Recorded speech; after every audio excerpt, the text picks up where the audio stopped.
Bharat Ratna doctor Bhimrao Ambedkar को कोटि कोटि नमन। ये कार्यक्रम डॉक्टर भीमराव अंबेडकर के जीवन पर आधारित है, जहां भारत की जनता के प्रति उनके योगदानों को पूरी सजगता से चित्रित और रेखांकित करने का प्रयास है। कार्यक्रम में दिखाई गई घटनाएं लब्ध प्रतिष्ठ पुस्तकों से ली गई हैं। इस कार्यक्रम के जरिए चैनल की ओर से एक विश्वसनीय, सजग और सकारात्मक प्रयास है कि डॉक्टर बाबा साहेब भीमराव अंबेडकर के जीवन की संघर्ष यात्रा एवं गौरव गाथा पूरे आदर के साथ घर घर पहुंचे और उनके योगदानों से सभी संपूर्णता में परिचित और आह्लादित हों। कुछ काम के नहीं है तुम दोनों। एक काम दिया था वो भी ठीक से कर नहीं पाए। काम तो हो ही जाता साहब, पता नहीं कहां से पुलिस आ गई। लेकिन आप परेशान मत होइए साहब, एक ना एक दिन उस भीमराव को मैं ही मारूंगा। कब मारोगे? जब मारोगे ना तब देखेंगे। हाँ, फिलहाल किसी से कहना नहीं कि भीमराव को मारने के लिए मैंने भेजा था। हटो।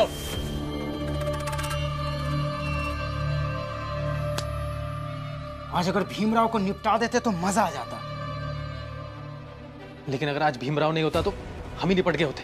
हाँ, सही कह रहे हो तुम। भीमराव ने ही दरोगा से कहा कि गोली मत चलाइए। ये लोग तो केवल मजदूर हैं, मालिक तो कोई और है। तो ठीक ही तो कह रहे थे, हम लोग मजदूरी तो हैं और वो मालिक। अगर भीम को मारने हम मजदूर बनकर नहीं गए थे, बल्कि खुद को अपनी जात का मालिक समझ कर गए थे। पता नहीं हम खुद को वहां क्या समझ कर गए थे और क्या है, पर भीमराव ने हमारी जान बचाई। ये हम किसी से कहे या ना कहें, खुद भी माने या ना माने, पर ये तो सच्चाई है ना।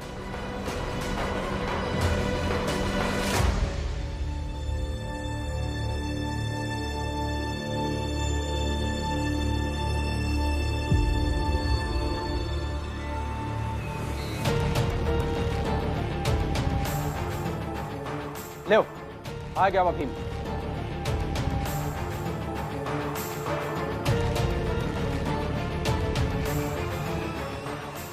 चलो खड़े हो जाओ सब। और जब हम लोग सजा निर्धारित करे हैं ना खिलाने, वो चल के ओका सुनावत है। चलो।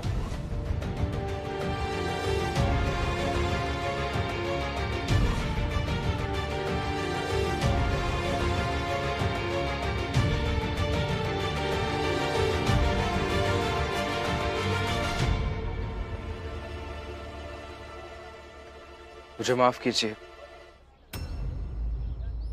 आप सबका विरोध होते हुए भी मैं पूरन जी से मिलने गया।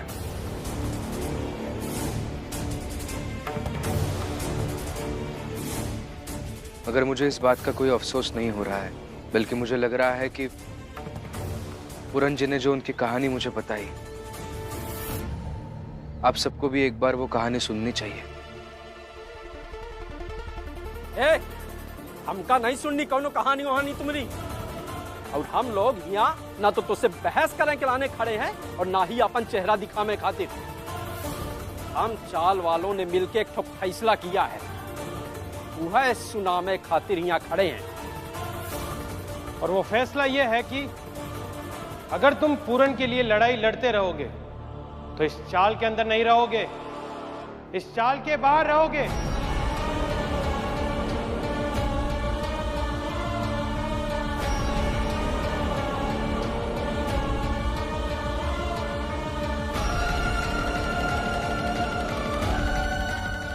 समझे भीमराव? क्योंकि कम से कम इस पूरे मसले पर कल को पुलिस आकर पकड़ कर ले जाए, कोई आकर मारने लगे तो तुम बाहर रहोगे, तो हम सब साफ साफ कह सकें कि भीम से इस केस को लेकर कोई मतभेद नहीं है, इसलिए तुम इस चौल से बाहर ही रहोगे।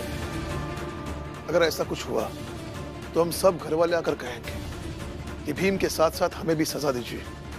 जो भी सजा है, जो भी दंड है, आपस में बांट दीजिए।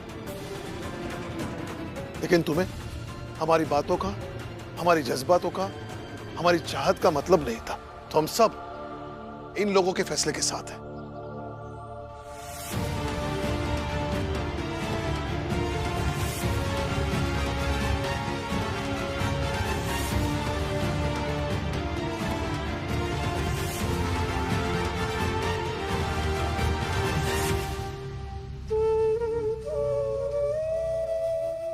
ठीक है,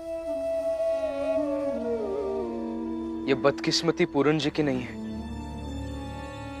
बल्कि हम सबकी है कि हमारी जात का एक व्यक्ति बिना कोई अपराध किए अपराधी बना हुआ है, कैदी बना हुआ है, और हम सब उसकी कहानी सुनने में, जानने में, समझने में कोई दिलचस्पी नहीं रख रहे हैं।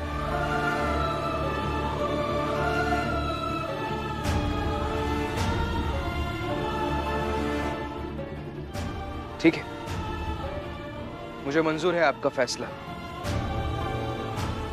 लेकिन मैं यही चाल के बाहर ही रहूंगा ताकि आप सब मुझे रोज देखते रहें कि मैं कैसे पूरन जी के लिए लड़ रहा हूं।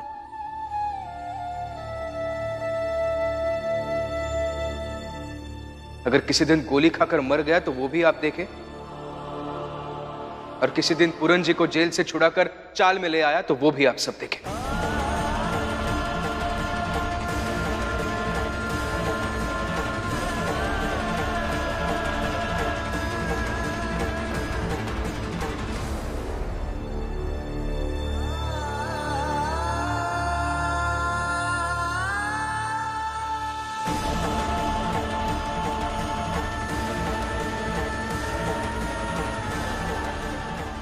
चलो सब यहाँ से छोड़ दो कहिया। हाँ चलो, भुगतने दो उसे सजा। जाता है सो जान दे, तेरी दसान जाए,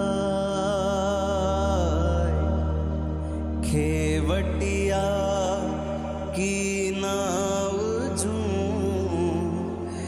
घने मिलेंगे आए, घने मिलेंगे आए।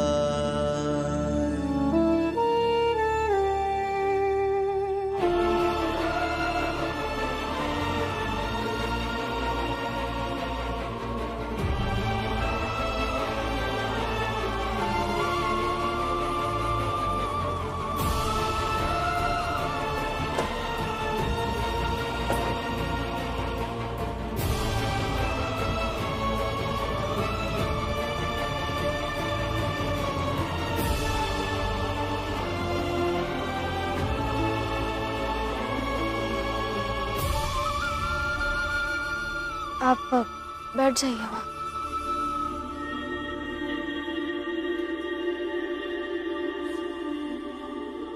क्या हुआ था पूरन जी को? बताइए ना, क्या हुआ था?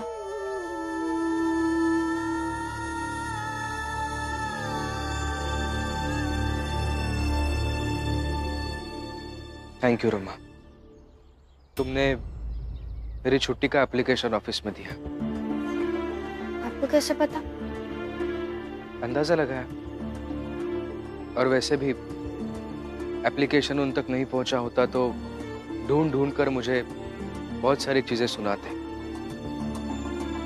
नीति, अनुशासन, ऑफिस, मालिक, नौकरी, पता नहीं क्या कुछ सुनाते। और वैसे भी तुम्हारे सिवा मेरा एप्लीकेशन कौन दे सकता है?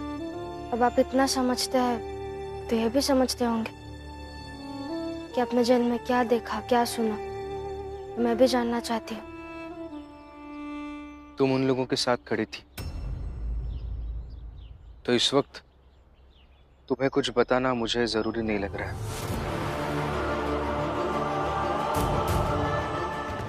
आपके विरोधी बनने की सजा दे रहे हैं क्या आप मुझे?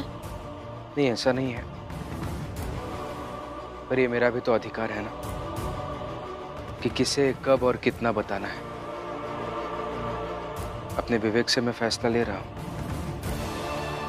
मतलब आपने अपनी पत्नी को ही पराया कर दिया?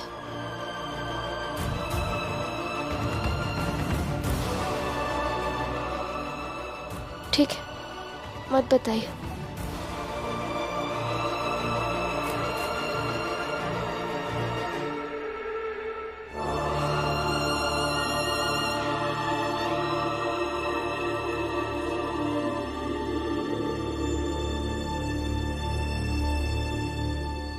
क्या हुआ रमा, तुम रो क्यों रही हो?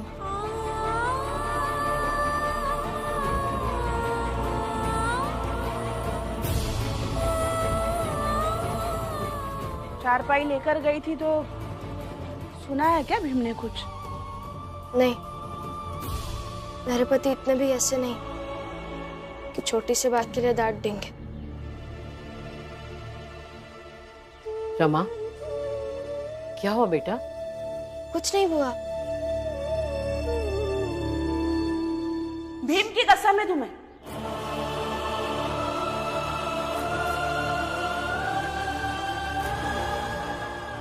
बता।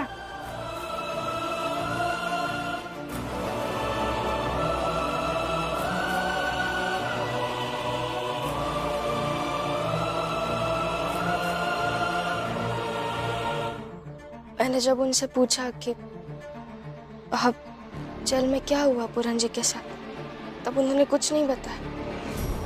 मैंने फिर एक बार पूछा, तब भी उन्होंने कुछ नहीं बताया। और बाद में कहा कि मैं इतना तो तय कर सकता हूँ कि कब किसको क्या बताना चाहिए, ये मैं तय कर सकता हूँ।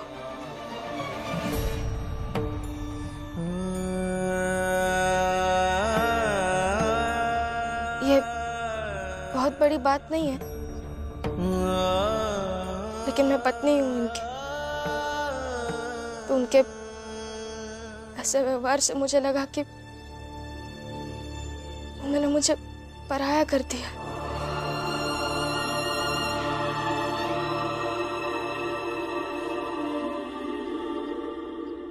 इसलिए बुरा लगा। ये बड़ी बात नहीं है। अरे ये बहुत बुरी बात है।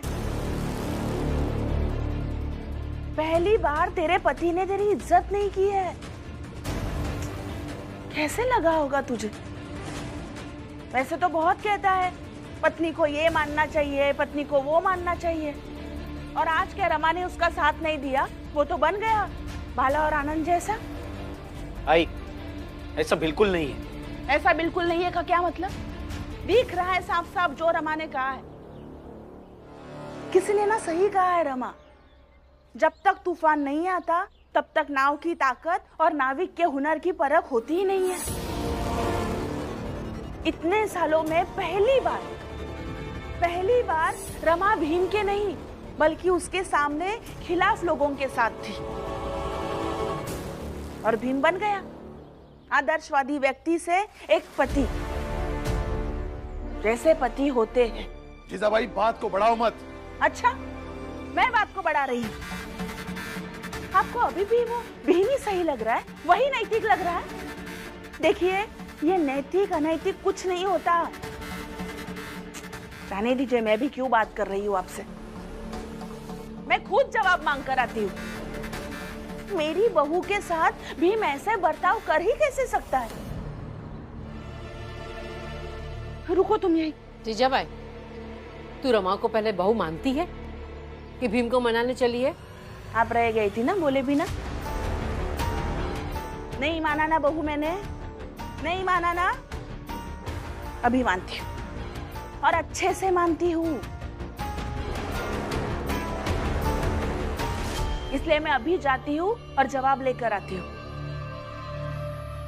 रमा, तुम चिंता मत करना, मैं अभी आती हूँ।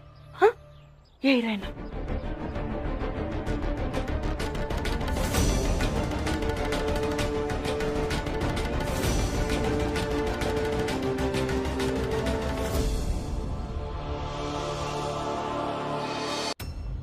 तुमने गलत किया आज रमा। ये मैं सोच समझकर और जिम्मेदारी के साथ कह रहा हूं कि तुमने गलत किया और इसे मैं गलत मानता हूं। क्या कहा?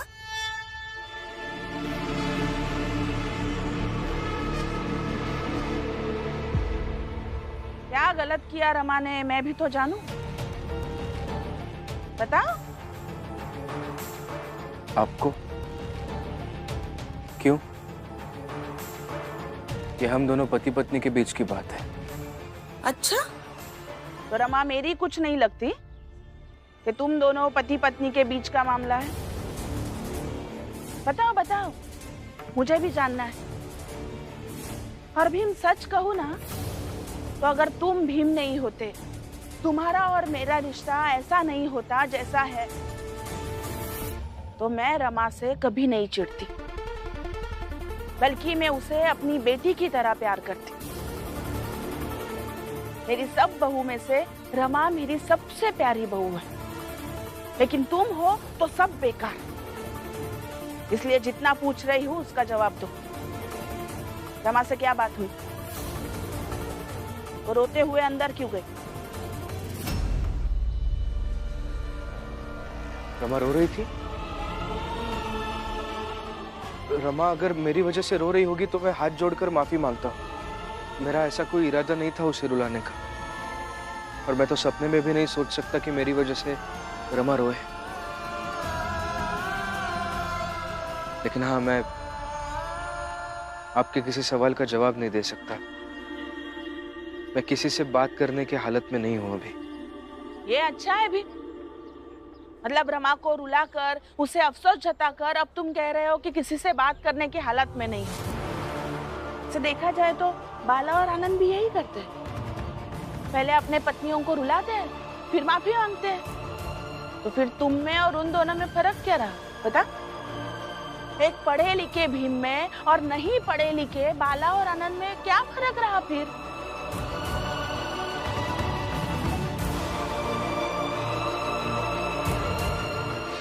रमा, जाकर देख जीजाबाई भीम के साथ क्या बात कर रही है। नहीं बुआ, अभी सही समय नहीं है जाने का। पर आज उन्होंने मुझसे जिस तरह से बात की है, उससे इतना तो स्पष्ट है कि वो बहुत परेशान है। अगर मैं अभी उन दोनों के बीच में जाऊंगी तो उन्हें सफाई देनी पड़ेगी, ताकि आई के सामने मेरा स्वाभिमान घायल ना हो। इसलिए उन दोनों को अकेले ही रहने दीजिए। रमा सही कह रही है, कभी कभी दो लोगों के बीच पड़ना नहीं चाहिए। बाबा, ये तो छोटी समस्या है, पर भीम की जो बड़ी समस्या है उसका क्या करेंगे? भीम कब तक यूं चाल के बाहर रहेगा और कब तक पूरन जी के लिए लड़ता रहेगा? जब तक कि वो पूरन को न्याय नहीं दिला देगा।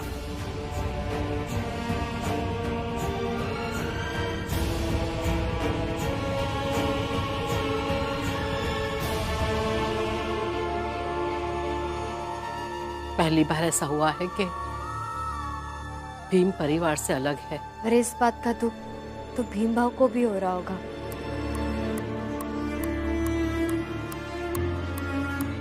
आपको जो समझना है वो समझ लीजिए, बस मैं अभी किसी से बात नहीं करना चाहता।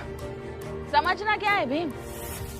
तुम्हें तो बहुत पहले ही समझ चुकी हूँ मैं, तुम्हें भी और तुम्हारी नौटंकी को भी। तुम औरों जैसे ही हो, बस अपने आप को उनसे अलग समझ बैठे हो। ऐसे सर झुकाकर खड़े रहोगे तो तुम्हें क्या लगता है मैं बोलूंगी नहीं? लेकिन आज तो मैं बोलूंगी। सुनो भीम, तुम एक ऐसे इंसान हो जो ना अपने पिता के हो, ना अपने भाइयों के हो, ना पड़ोस के हो और ना ही अपने समाज के हो। तुम बस अपने मन के हो। जो तुम्हारा मन करता है तुम वही करते हो, फिर उससे चाहे दूसरों को कितना भी प्रभाव क्यों ना पड़े। तुम एक स्वार्थी और सिर्फ खुद के बारे में सोचने वाले इंसान हो।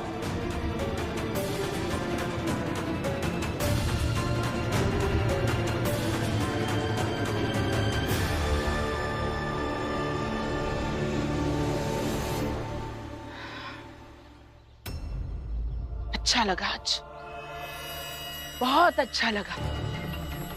तुम्हें तुम्हारे बारे में सब सच सच बताकर बहुत अच्छा लगा। आज दिल हल्का और दिमाग ठंडा हो गया। आज रात को अच्छे से नींद आएगी मुझे। मैंने नहीं मारा अपने बीवी बच्चा का, अपने बहू को मैंने नहीं मारा। न्याय से ज्यादा मुझे मौत दे दो, मुझे मौत दे दो, मैं मर जाऊंगा। किसी किसी का दिल तो हल्का भी नहीं हो पाता, ना वो किसी को कुछ बता पाते हैं ना कोई उनसे बात करता है, ना कोई उनकी बात समझता है, ना कोई उन्हें न्याय दिलाता है। उनके दिल पर कितना भार होता होगा। ऐसे लोगों के बारे में भी सोचिए कभी। आप मतलब आपको, मुझे, हम सबको ऐसे लोगों के बारे में सोचना चाहिए। तो तुम सोचो, मैं जा रही हूँ।